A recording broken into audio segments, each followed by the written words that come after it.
Le Haut-Karabakh, c'est un territoire grand comme un mouchoir de poche. Il fait à peu près la taille, la superficie de la moitié d'un département français.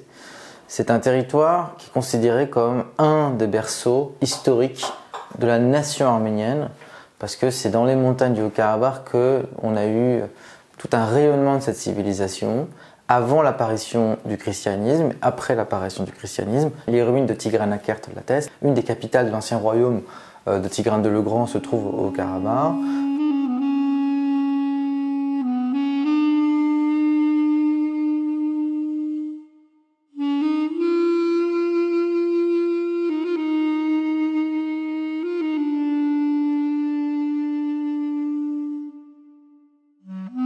Quand on voit par exemple les cartes qui ont été établies par les ethnographes russes à la fin du XIXe siècle, on s'aperçoit à quel point il y a un enchevêtrement de populations très diverses sur un même territoire.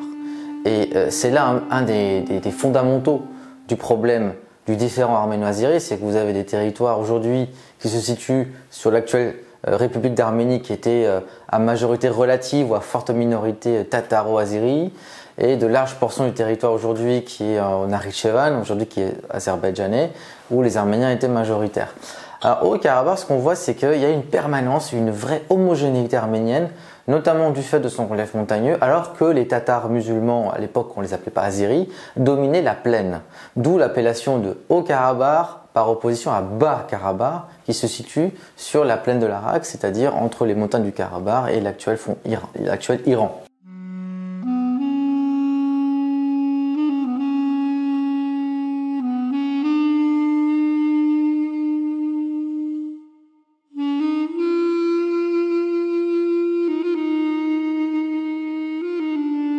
On arrive progressivement à 1921 lorsque les trois républiques, les trois peuples du Caucase du Sud sont soviétisés, donc ont perdu leur indépendance, et les Arméniens et les Azéris n'ont pas réglé leurs différends frontaliers, territoriaux. Et en 1921, le commissariat aux nationalités soviétique, était dirigé par un certain Staline, finalement décide d'accorder la région du Haut-Karabakh à l'Azerbaïdjan. Et s'il le fait, c'est parce qu'il est motivé par deux raisons majeures. La première, c'est l'idée qu'il faut contenir, affaiblir le nationalisme arménien aux marches de l'Empire. La deuxième, c'est qu'il ne faut pas s'aliéner les musulmans du Caucase, parce qu'il y avait une volonté d'exporter la révolution bolchevique en Asie centrale et au Moyen-Orient. Et aussi une troisième raison importante, il fallait absolument avoir un gage d'amitié avec la Turquie kémaliste. Ce nouveau pouvoir qui se met en place à Ankara n'avait pas encore choisi son camp. C'était un pouvoir anti-impérialiste. Donc dans la tête des dirigeants communistes bolcheviques, c'était important de rester en bon terme avec la Turquie, qui elle-même avait un droit de regard sur les régions turcophones du Caucase du Sud.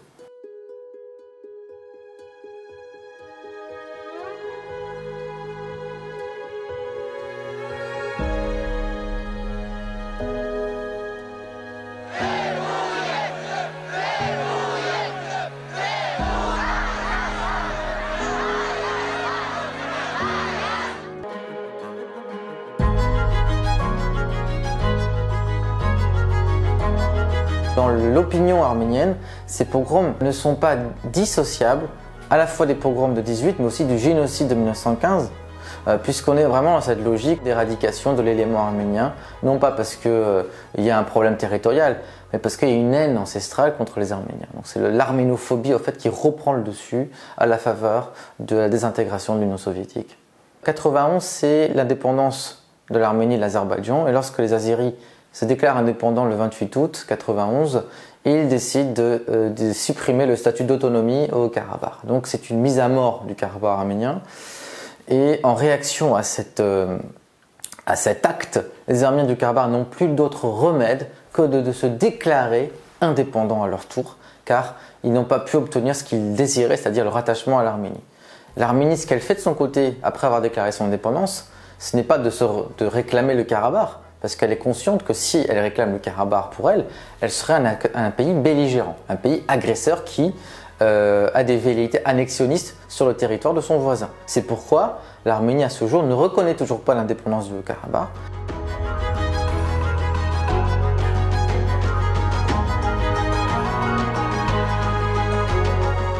Au bout bout de 3 ans et demi d'âpres combats, dans un rapport de force inégal, les Arméniens du Karabakh vont réussir non seulement à libérer leur territoire, mais aussi à prendre contrôle de toute une zone tampon qui entoure l'enclave, qui lui permet d'avoir une continuité directe avec l'Arménie, mais aussi une confortable profondeur stratégique par rapport à l'Azerbaïdjan. Donc l'idée, c'était d'avoir des territoires pour sanctuariser le Karabakh, mais aussi pour négocier en position de force une paix durable sur la base de rétrocession. Ils ont provoqué un profond ressenti au sein de la population azerbaïdjanaise parce que la prise de ces territoires s'est traduite par l'exode forcé de 700 000 civils azerbaïdjanais. Ce sont des villes entières azerbaïdjanaises qui ont été rasées, comme Ardam, comme Fizuli, comme Kubatlu. Donc ça aussi, il faut en tenir compte pour comprendre à quel point le ressentiment anti-arménien a été alimenté par toute une génération de réfugiés.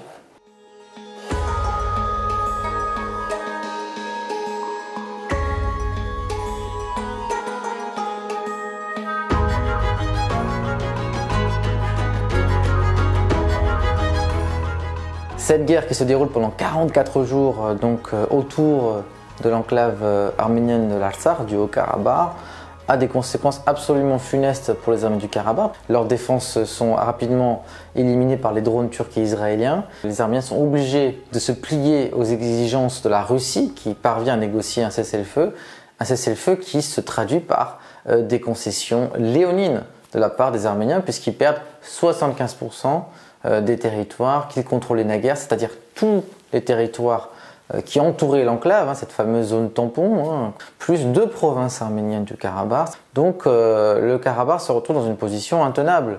Il a perdu son assiette territoriale majeure et il ne doit son salut, sa protection qu'au déploiement des 2000 forces russes de maintien de la paix qui sont en charge de la sécurité de la population arménienne du Karabakh et puis d'essayer d'éviter de nouveaux affrontements.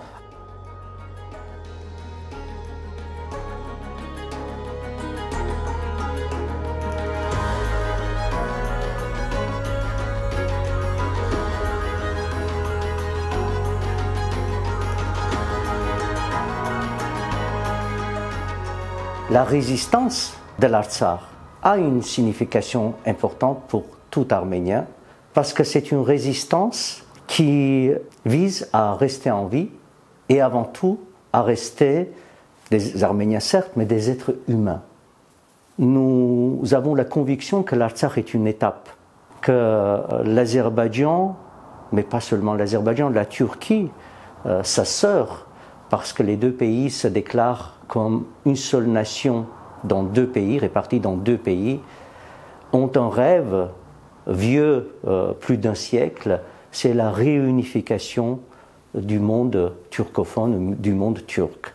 Ce rêve ou ce projet s'appelle le panturquisme. Et donc pour la réalisation de ce rêve, l'Arménie géographiquement constitue un verrou. L'Azerbaïdjan, après l'Artsakh, nous avons la conviction, attaquera le sud de l'Arménie pour assurer cette jonction entre la Turquie, qui se trouve à son ouest, et lui-même, et avoir de cette manière une continuité terrestre entre la Turquie et tout ce monde turcophone qui passe par l'Azerbaïdjan, mais qui va jusqu'en Asie centrale, aux frontières de la Chine.